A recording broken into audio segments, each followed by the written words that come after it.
there, my name's Tony Dent. I'm the founder of PartiLife, and I'm very excited to be here with you today.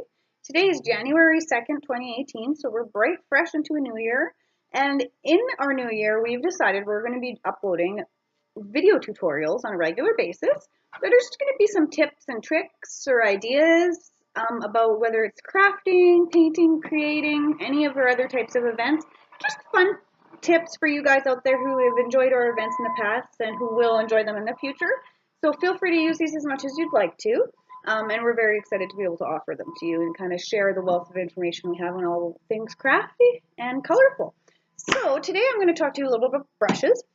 So I have one sample here. It's just a plastic cup with a brush in it, and you can kind of actually see that the water is very dirty. I've been using this to paint with today. So I left my brush in the cup. Now there's a reason that I do that. Most of the stuff that we do with PartiLife is acrylic. You can do this with watercolors too, but anything basically other than oils is going to be applicable to this information I'm going to give you. The difference with oils is that they're oil-based, and so they actually need paint thinners to be cleaned out. And if you put oils down your plumbing, like if you rinse your brushes out in the sink, it could clog up your plumbing and that kind of thing. So for PartiLife, we use primarily water-based. That way we don't have to worry about clogging up anybody's plumbing or anything like that. They're also non-toxic and they don't smell. Oils can be kind of smelly. So most of the stuff that we do is with acrylics. Now for brushes, anytime you've used a brush, acrylic paint is great because it dries really fast. That allows us to do things quickly and let them dry. It only takes 10-15 minutes at most to dry. So they're great for a lot of things. They're actually also very durable. They're actually plastic based, so they will last a really long time. So acrylics are a great thing, but they're not so great on the brushes when your brushes have dried out and they've turned to plastic. Now acrylic does turn to plastic when it dries, so if you leave your brushes to dry out, they will become hard little pebble rocks and you'll never be able to do anything with them. So that is why if I've ever used a brush, I always have a cup of water handy, and I'll put the brush right in the cup so that it can stay wet. As long as it stays wet, it won't dry out, and then it won't get all hard and need to be thrown out. Of course, the goal is to use your brushes as long as you can.